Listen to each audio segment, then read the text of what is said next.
Good morning, my name's John, I work for A1 Training. Today we're going to go through CPC Module 4 training. Now the CPC Module 4 is a show me, tell me test, so you must make sure that not only do you show the examiner what you need to do, you also have to tell them what to do. So the first question that you're going to come across may be, your fully laden vehicle is ready for you to do a delivery. Show me the checks you would carry out to make sure the vehicle is not overloaded. If you're still in doubt, what else could you do?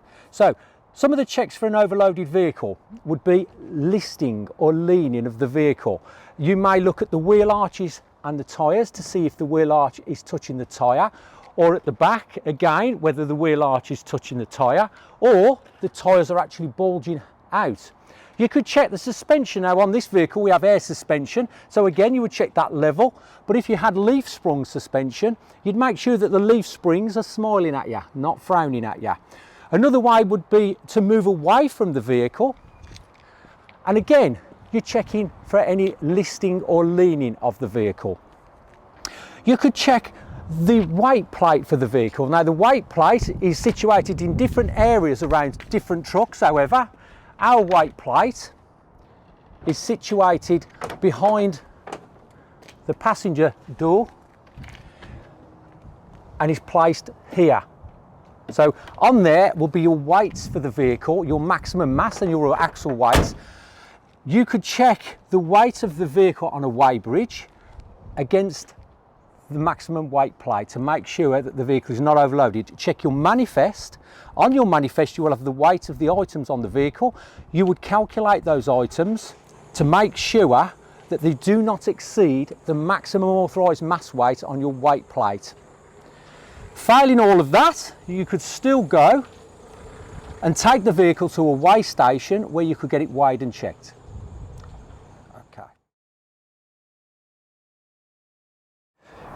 You're about to make a long journey beyond the fuel range of this vehicle. Show me what checks you would make to this vehicle's fuel system and explain the precautions that you would take to make sure that you do not run out of fuel. So obviously the first check that you would want to make is to make sure that you check the fuel gauge.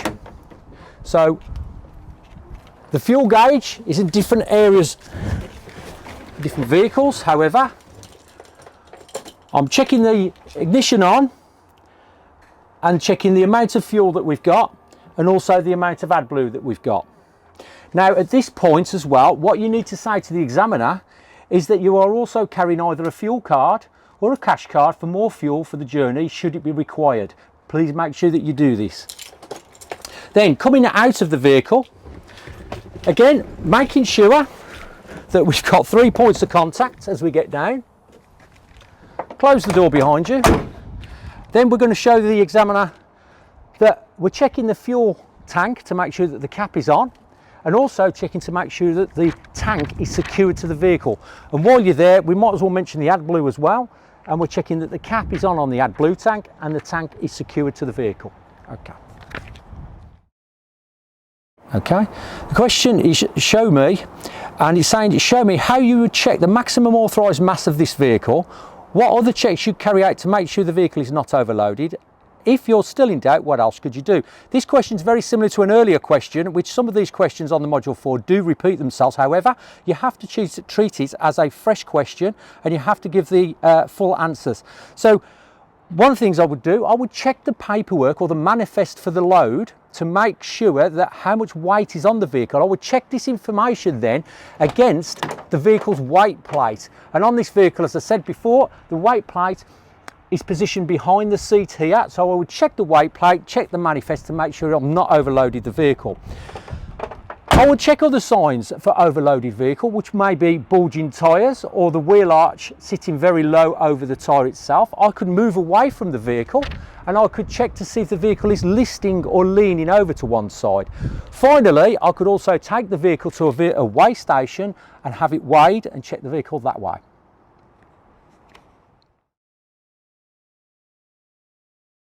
Okay. Another question you may be asked, you need to leave your vehicle. Where might you consider parking the vehicle, and please explain the safety checks and security precautions that you would take.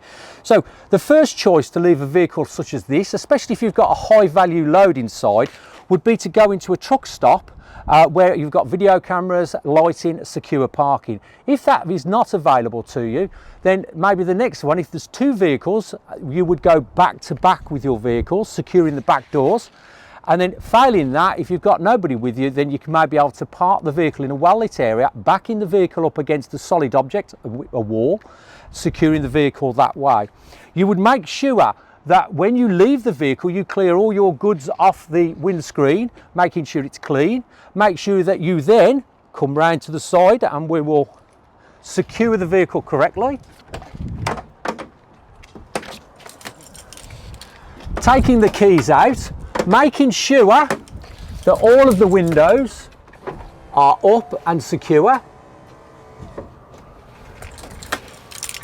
We will close, locking the doors, activate the alarm systems to make sure that it is alarmed, and then finally go around the vehicle and check all of the locks and all of the seals on the door.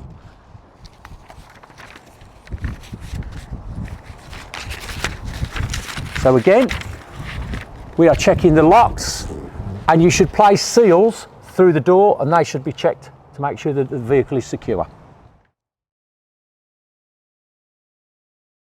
Okay. Next question, you've been given a different vehicle to drive for the day. Show me all of the practical and visual safety checks you make before driving this vehicle. Now, you would do a daily walk around check and check outside the vehicle, and you will also do an in-cab check. Now, as far as the in-cab check's concerned, we'll be putting up a list for you to look at, and it will go on the screen anytime now. This should include your height indicator here, your seat belts, to make sure that the inertia works and that they lock in. Now, dash panel lights, we should switch the ignition on. All the lights should come on. All the lights should then go off, showing no faults. We can check the horn and washer wipers, tachograph here, and by the way, the driver's card goes in slot 1, driver 2 card goes in slot 2. Speed limiter plate, which is here on the panel on the side. On certain vehicles they may be at other points. Exhaust smoke, so exhaust smoke, we're making sure that we're not kicking out too much emissions, or rather there's a damaged engine. So what we would do is check that the park brake's on, check we're in neutral, check your mirrors and blind spots, fire the engine up. Once we're started, check your mirrors, rev the engine a little bit, and I'm looking for any excessive smoke that might show a worn or bad engine. When we're ready, we can turn that off. Okay, now we're going to do some of the external checks, and we're going to do a daily walk around of the vehicle. So exiting the vehicle with 3 points of contact, we come down, we're checking the mirrors are safe and secure to the vehicle and in good condition. The wheel arch and the spray suppression, or rather the mud guards, are covering the tyre so there's no excessive spray. We'll check the tyre, it should have 1 millimetre over 3/4 of the width around the whole circumference, and it should not have any damage to the sidewall. While we're at the wheel, we're looking at the wheel nuts and looking at the thread to make sure if we've got a wheel nut that may be loose, then you might see shiny thread there indicating that the wheel nut is moving and creeping backwards and forwards. Moving along from the side of the vehicle to the front of the vehicle, I'll move away from the vehicle, check all the marker lights and the side lights and obviously the indicators, and then I'm going to move into the vehicle and I'm checking the windscreen wipers for any damage. And I'm also checking the windscreen itself to make sure there's no damage and there's nothing in the windscreen that's blocking the driver's view. Now, part of the vehicle checks would also be that I check the oil. So I'll release the bonnet and I'm going to be checking the oil level using the dipstick.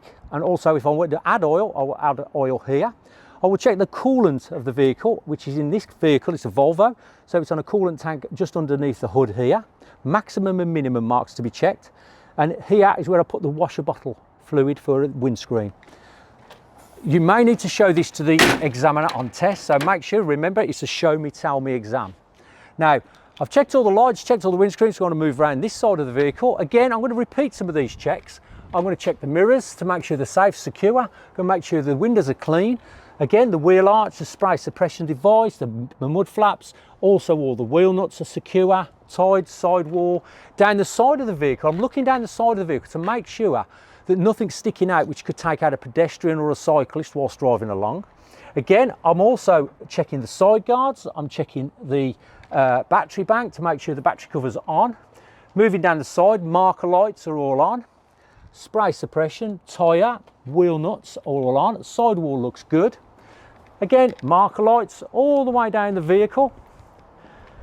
Checking in this version, because this is a pull and drag or a drawbar, I'm checking to make sure that the handle's stowed and not loose. Again, nothing sticking out, landing legs are all up. Wheel arch, tyres, wheel nuts. Now on the back wheel here, you can see that we have got markers. Now the markers should be pointing together. If they're pointing away from each other, this may indicate that you've got a loose wheel nut. You need to check it with a mechanic. He can get his torque wrench on it, check for tightness. Moving to the back, wheel arch, again, wheel nuts around the side. Now while we're on the back of the vehicles, we have got to check not only the height of this vehicle, but its length and its width. So if you're in doubt, you have to measure it. So check to make sure, because the question has been, you've been given a different vehicle for the day and show me the practical visual checks you make before driving the vehicle. Please remember you've got height, width and length to take into consideration. We'll carry on our checks to the back, making sure our marker lights are working, all the lights are working, and in this case, because it's a pull and drag, that the number plate is fixed. Marker lights all working. Round this side of the vehicle, and all we're doing now is we're repeating our checks again. Side guards secure, nothing sticking out that could take a pedestrian or a cyclist out. Tyre tread depths are 1mm 3/4 width throughout the whole circumference. Sidewalls good. Again, spray suppression secure. Sidewalls, tyre good. And side guards are tight. Marker lights are all working. All of the Susie lines are attached. Again, tyres, wheel nuts. Checking to make sure there's nothing jammed in between the tyres on this back axle.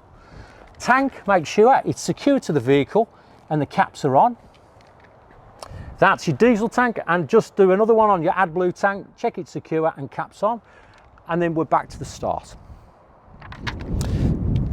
So the other part of the check is to make sure that, again, that you've got enough fuel to make your delivery. And again, at this point, make sure that you also mention that you have further money or cash or a fuel card for more fuel for the journey should it be required. The next question, you've had a comfort break just before boarding a cross-channel ferry. Show me what checks you would make to this vehicle before driving through customs. Two other questions. I want to read the questions first and then give you the answers. So the next one is, you've parked at the docks and are following a rest break. You suspect the vehicle may have been tampered with. Show me what checks you would make around and inside the vehicle before you continue your journey. The next one would, you've been parked at a border crossing, have left the vehicle unattended. Show me the checks you would make before driving through customs. All three of those questions are actually asking the same thing. They're asking you to check for illegal immigrants and also for drugs. So first of all, we'll cover illegal immigrants. So the first thing I would do on my test is I would move away from the vehicle, and I'm looking to see if anybody is lying down on the roof of the vehicle. So move away, check the roof. Then we're going to move back into the vehicle, and we will check areas that maybe illegal immigrants might lie down behind the aerofoil. They may be able to squeeze in behind your cab. They may also go around to the back of the vehicle and show the examiner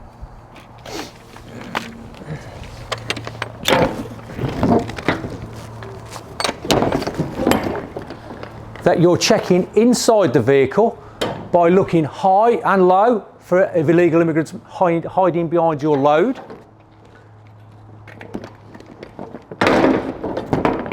Making sure that when you close the doors that they are secure. Also, when checking for illegal immigrants, they may secure themselves to the chassis of the vehicle. So you must look underneath to check to make sure that there's nobody actually tied up to the chassis of the vehicle. Again, checking between the vehicle.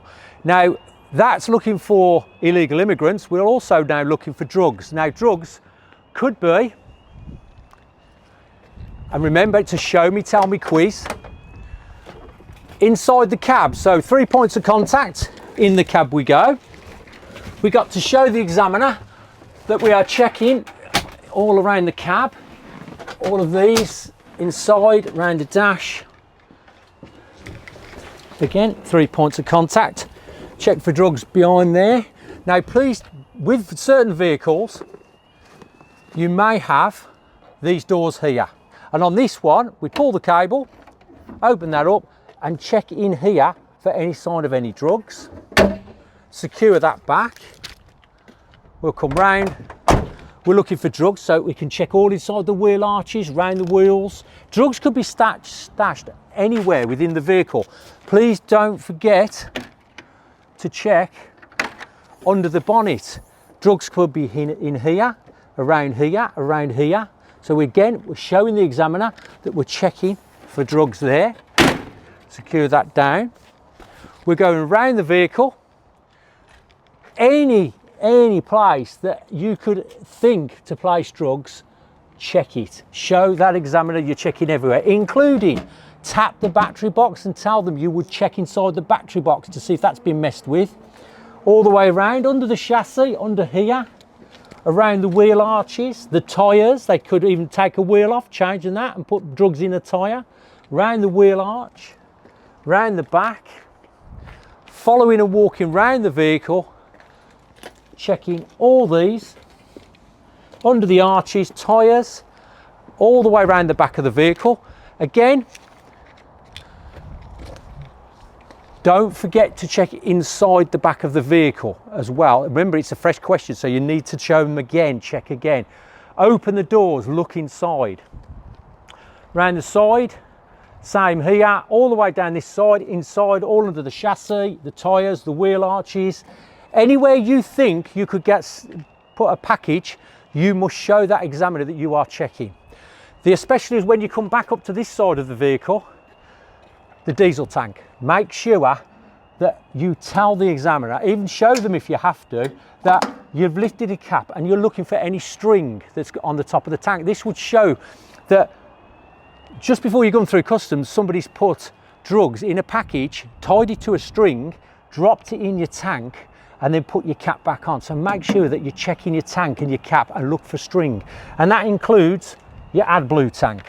So that's part of your Mod 4 checks for drugs and for illegal immigrants. Good.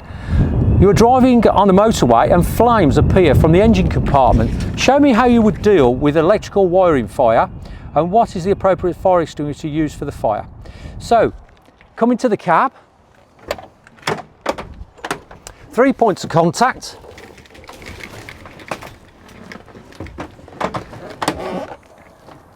Now, I'm going to go through role play. So, we're driving the vehicle down the motorway. We check the mirrors and we see smoke coming out from one of them. The first thing is, we're going to do, check my mirrors, signal, pull over onto the hard shoulder as safely and as quickly as possible. Then I will exit the cab on the safe side, the left side, as not making sure not to get out this side with 70-mile-an-hour traffic passing. However, for this morning, I am going to do that. So again, 3 points of contact, down the cab. We're going round to the other side of the vehicle.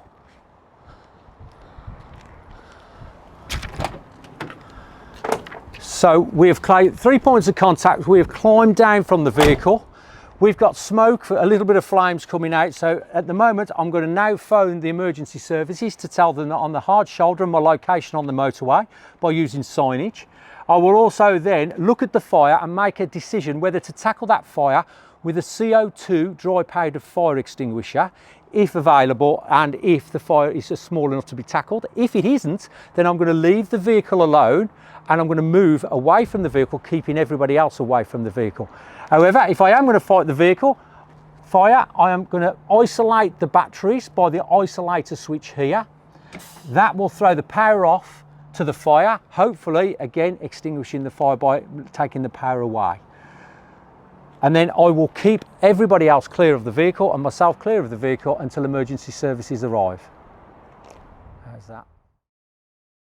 Okay. So the next question, you suspect a brake fault on this vehicle. Show me what checks you would make to carry out to make sure the compressor is working, and any checks you could make to identify any air leaks. So first of all, we're going to check the air gauge and we're going to make sure the compressor's working. Now the air gauge is down on the right hand side with a circular symbol on the Volvo. So first of all, to check a compressor's working, we're going to have to take some air out of the actual tanks. So by doing, all I'm going to do is press the foot brake 2 or 3 times, and as you can see, the needle is now moving down and out of the green. Once you've got that, the only way that that needle's going to go back up is if the compressor's doing its job and pushing air in. So what we're going to do is check that we're in neutral, check that the park brake is on, check the mirrors and the blind spots, and we'll fire the engine up. And what we're going to do is we're going to bring the revs up just a little bit, and the compressor should push the needle on the air tanks back into the green. And as you can see, the needle now is going back into the green. This proves that the compressor is doing its job and it is working. So that's the first stage. The next stage will be to turn the engine off, open a window or a door, and then what I'm going to do now is I'm just going to place my foot on the foot brake, press down and hold, and I'm just going to listen for any air leaks, any hissing. Now I could also get out of the vehicle, walk around the vehicle and listen for any hissing as well at that point.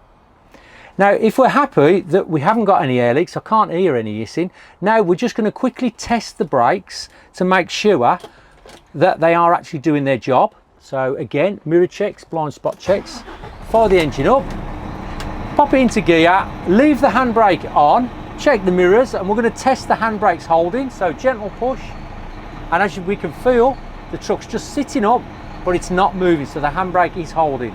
Finally, we could do a quick roll away check, and what I'm going to do is check the mirrors, check the blind spots, gently move forward and brake, and that shows that the rolling brake is working also. Okay.